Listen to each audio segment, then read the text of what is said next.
आज हासा भाषा जितकर महा है, यानी हासा भाषा जितकर महा यानी मातृभूमि मातृभाषा विजय दिवस है। और इस विजय दिवस के दिन आदिवासी सेंगल अभियान ने हज़ारों की तादाद में आदिवासी समूह को कई राज्यों से, बल्कि राज्य की इस देश की सीमा से बाहर के लोगों को भी यहाँ आमंत्रित किया है। उसकी अगुवाई कर रहे हैं सालखन मुर्मू। उनसे बात करते हैं, इस माह को किस तरह आप स्मरण में रखना चाहते हैं और लोगों को क्या संदेश देना चाहते हैं?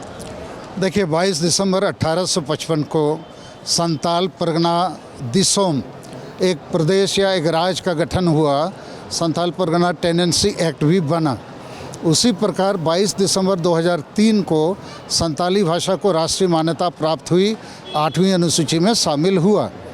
तो ये मातृभूमि और मातृभाषा स्वर्ग से भी महान होता है। तो वैसी गौरव करने की बहुत बड़ी ऐतिहासिक दिन आज 22 दिसंबर है। और ये पहली बार अंतर्राष्ट्रीय स्तर पे ऐसी विरासत को पुनर्जीवित करने का कार्यक्रम हो रहा है। आज के इस कार्यक्रम में झारखंड, बंगाल, बिहार, उड़ीसा, असम के अलावा कुछ त्रिपुरा और अरुणाचल में भी संताल भाषाभाषी लोग हैं, वो भी आए हैं। नेपाल, भूटान, बांग्लादेश से भी नेपाल देश का एक झंडा वहाँ लहरा रहा है। तो आज हम एक नया संदेश देना चाहते हैं कि आदिवासी आज झारखंड में भी मर रहे हैं, भारत में, दुनिया में भी विलुप्त हो रहे हैं। उनकी भाषा संस्कृति विलुप्त हो रही है, ज़मीन लूट लिया जा रहा है विकास के नाम से।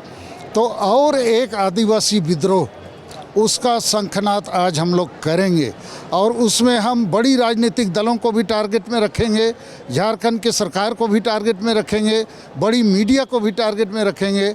और हमारे हिसाब से यहाँ जो चर्च है उसको भी आज हम टारगेट में लेंगे, चूँकि ये सारे लोग, चाहे वो विधायिका हो, न्यायपालिका हो, कार्यपालिका हो या मीडिया हो, आदिवासी पर कोई फोकस नहीं है। और इसलिए आज इस सभा के माध्यम से हमने कोशिश बनाया है, कोई साथ दे या ना दे, एक और विद्रोह हम लोग को आज, रांची जो है झारखंड का केवल राजधानी नहीं है, ये भारत के आदिवासी और दुनिया के आदिवासियों का राजधानी है। यहाँ से और एक शंखनाद विद्रोह का 22 दिसंबर 2022 से हम लोग आज सभा के माध्यम से करेंगे। आप विद्रोह की बात कर रहे हैं, लेकिन आपके बैनर में राष्ट्रपति और प्रधानमंत्री दोनों की तस्वीरें हैं कि इसके पीछे मकसद ये है कि राष्ट्रपति महोदया आदिवासी हैं और उन्होंने अभी हाल में संविधान दिवस के दिन सुप्रीम कोर्ट में जो बात कही, अरे भारत का संविधान का आत्मा जो है जस्टिस है, उनका कहना था कि प्रीएम्बल है, फंडामेंटल राइट्स है, फंडामेंटल ड्यूटीज़ आदि है।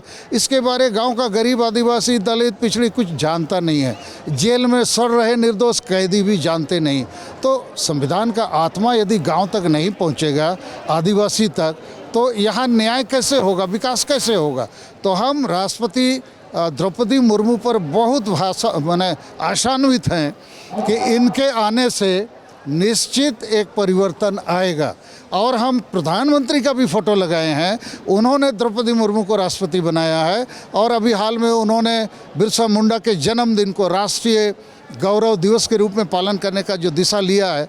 तो बाकी राजनीतिक दलों का जो भी एजेंडा हो, हम सालखन मुर्मू आदिवासी सेंगल अभियान का एजेंडा है कि हम राष्ट्रपति और प्रधानमंत्री को अपने काम में लगाएंगे, उसके लिए उनको मजबूर करेंगे। लेकिन उसके पहले आदिवासी एकता और आदिवासी आंदोलन को खड़ा करना होगा। आज आदिवासी झारखंड में मर रहा है, लूट रहा है, मिट रहा है, इसके लिए आदिवासी नेता सबसे ज़्यादा दोषी हैं। हम दीकू लोग को गाली देते थे, विरोध करते थे, अभी हम लोग को महसूस होता है कि आदिवासी के भीतर दीकू घुस गया है। और जो जितना बड़ा नेता है, जितना बड़ा अफसर है, जितना बड़ा समाज सेवी अपने को बता रहा है, तो इनको भी हम लोग दिशा देने की कोशिश करेंगे। इसी का ये जनसभा है। बहुत बहुत शुक्रिया। थोड़ी तस्वीर हम दिखा देते हैं उन आदिवासी समूह की जो यहाँ हासा भाषा जितकर महा के रूप में यहाँ पहुँचे हैं, उस संकल्प को दोहराने, उस विरासत को बचाने जो भाषा माटी पर आधारित है।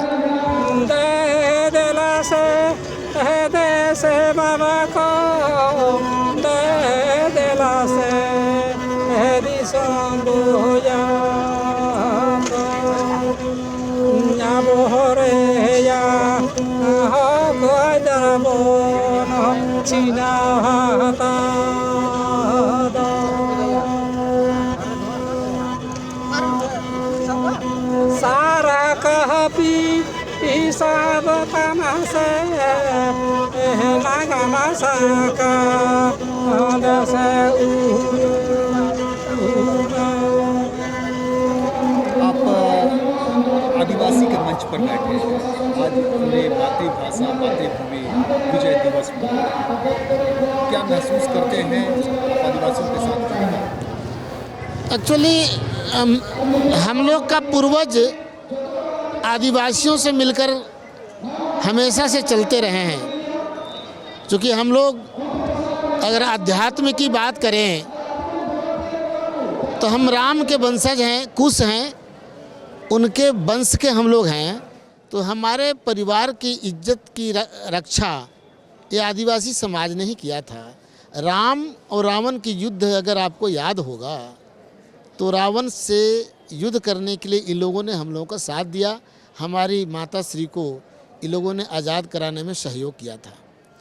और वर्तमान काल की अगर बात करें तो महामना गौतम बुद्ध जो शाक्य वंश के थे, जो हम लोग का ही वंश है, वह भी इटखोरी है झारखंड में। वहाँ वह सारी चीज़ भूल करके, इतिखोरी दैट्स नॉम वो है, सारा चीज़ भूल करके वहाँ से वह गया में गए और एक पेड़ के नीचे, पीपल के पेड़ के नीचे वो उनको आत्मज्ञान हुआ और पूरा विश्व उन्होंने मार्ग दिया। तो प्रकृति के हम पूजक हैं, प्रकृति के यह भी पूजक हैं। हम लोग को तो स्वाभाविक नज़दीकी है। लेकिन इन दिनों मैं देख रहा हूँ कि देश के आज़ादी के बाद भी, इतने वर्ष गुजरने के बाद, इन लोगों को अपने अस्तित्व की रक्षा के लिए संघर्ष करना पड़ रहा है, भाषा संस्कृति के लिए संघर्ष करना पड़ रहा है। तो हम लोग देश में लगभग हमारी आबादी 14% है। हम पूरे देश में इनके हक अधिकार हकूक़ के लिए हम कदम से कदम मिलाकर इन लोग का साथ देंगे, यह आश्वासन देने आज आदरणीय सालखन मुर्मू को हम आए हैं। कैमरामैन संजय सिंह के साथ सुरेंद्र सोरेन, रांची से।